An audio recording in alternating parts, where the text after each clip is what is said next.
Imagine being a native Taino on the Isle of Borinquen. You see three mysterious floating huts with red crosses.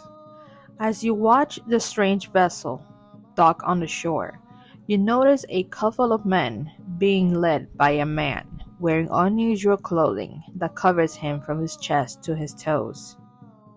Being as peaceful and generous as possible, they reluctantly welcome their strange visitors with open arms, unaware that this will mark the beginning of their doom.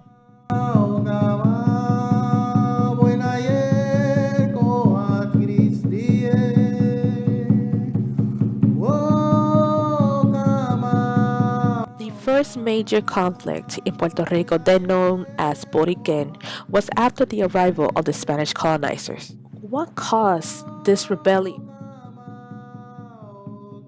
Diego Salcedo was a Spanish soldier who was lured to his death by Taínos under the command of Urayoan and Aguayoanat II. Many versions have been told about his death.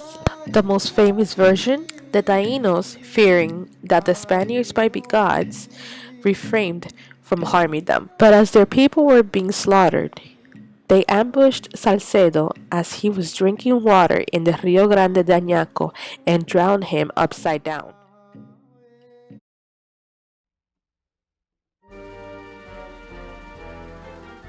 Taking place on September 23rd, 1868, and led by Ramón Emeterio Betances and Segundo Ruiz Belvis. Frustrated by the lack of economic and political freedom and infuriated by the repression of the island, Betances wrote several statements attacking the exploitation of the Puerto Ricans by the Spanish colonial system. The rebel forces departed from Lares to take over the next town, but the Spanish militia surprised the group and the rebels retreated. By orders of Governor Julián Pavia, the Spanish militia quickly rounded up the rebels and charged them with treason. Lucky for the rebels, the newly appointed governor José Laureano Sanz dictated a general amnesty early in 1869 and all the prisoners were released.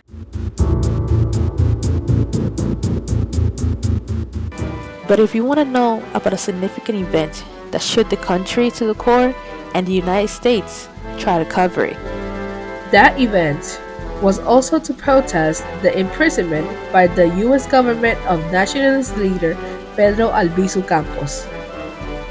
Days before the Palm Sunday March, the nationalists received legal permits for a peaceful protest from José Tormos Diego, even though it was not necessary to obtain a permit. The governor at the time, General Blanton Winship, decided to cancel the permits and ambush the protesters. The bloodshed began when the insular police fired on the marchers, leaving 235 wounded and 18 dead. All of the protesters were unarmed. No justice had been made to the victims. In actuality, Governor Winship reported to FDR that the nationalists initiated the shooting, firing from the streets, roofs, and balconies, while police showed patience and understanding.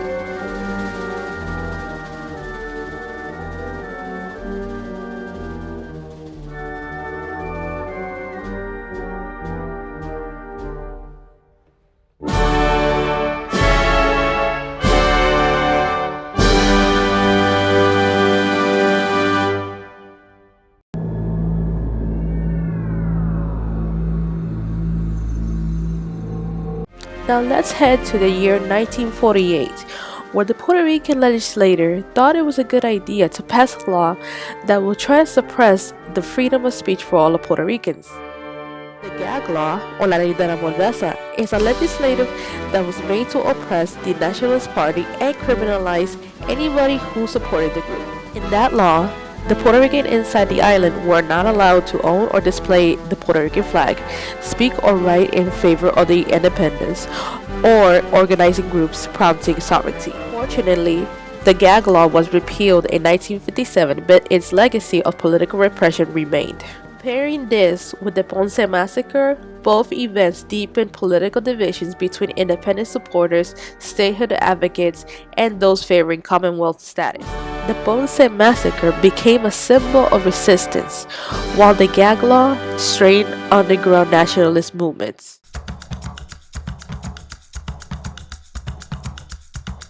While Puerto Ricans on the island were waiting the arrival of the television, 27 days before, four nationalists arrived at the Capitol building and decided to shoot. In 1954, four Puerto Rican nationalists were seeking to promote Puerto Rican independence from the United States. They fired 30 rounds from semi-automatic pistols on the legislative floor. The nationalists were identified as Lolita Lebrón, Rafael Cancel Miranda, Irving Flores Rodriguez, and Andrés Figueroa Cordero. At the same time of the shooting, they were waving the Puerto Rican flag and shouting, "Long live a free Puerto Rico." Four implicates were arrested and charged in federal court with attempted murder and other crimes. June 1954, all four nationalists were found guilty, giving 75 years for each man and 50 years for Lolita since she was convicted of a lesser charge. In a twisted turn of events, Figueroa Cordero was released in 1978, while the rest were pardoned by President Jimmy Carter and were released in 1979.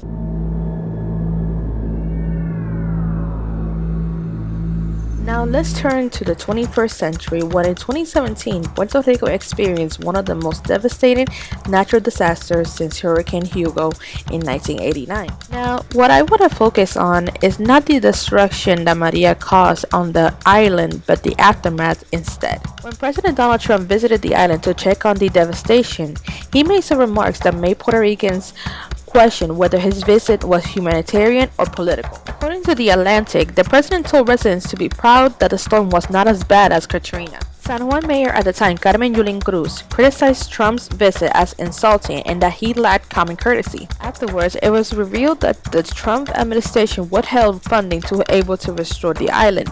According to The Guardian, he withheld the relief aid because he felt that not enough people were supportive of him.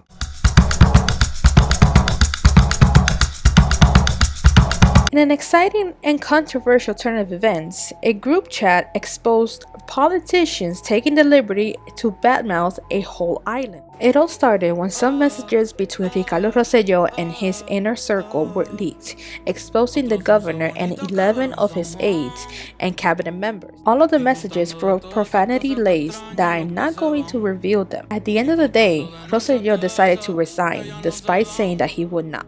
The straw that broke the camel's back was when the governor said that the ideal island is Puerto Rico with no Puerto Ricans. The people got rid of a misogynist of a governor. For now.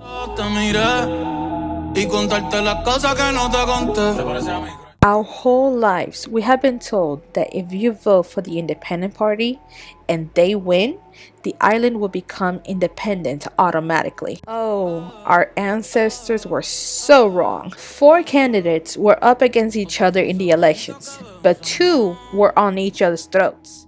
Jennifer Gonzalez from Partido Nuevo Progresista, or the New Progressive Party, and Juan Dalmau of Partido Independentista Puertorriqueño, or the Puerto Rican Independent Party. In a historical turn of events, the Puerto Rican Independent Party came as close to winning these elections. Juan Dalmau's political campaign was to work with the U.S. government to restore the education system in Puerto Rico. Jennifer Gonzalez, on the other hand, was criticizing Dalmau and saying that if he gets elected, Puerto Rico would become another Cuba or another Venezuela. She was at the center of attention in regards of her in-laws. For starters, her in-laws were accused of illegally cutting mangroves and expanding and remodeling a platform at their home at La Parguera, which is a popular tourist spot that was designated as a natural reserve in 1979 and is known by their bioluminescent bay. This led for the then Senate candidate Eliezer Molina to take action and try to stop that construction. So in her political agenda, she promised to get rid of Luma, which is the company that relieved the Autoridad de Energía Eléctrica, or Puerto Rico's power company. Instead, Luma is still in the island and the residents are having a hard time paying their electric bill while there are constant blackouts. Ever since the island was colonized, the natives have been subjected to barbaric conditions. Even centuries later, Puerto Ricans weren't able to have a voice, they couldn't wave the flag, they couldn't protest the harsh conditions they lived in while politicians are enjoying life. It's time for a change. Que mi estadía cerquita de ti ya se terminó.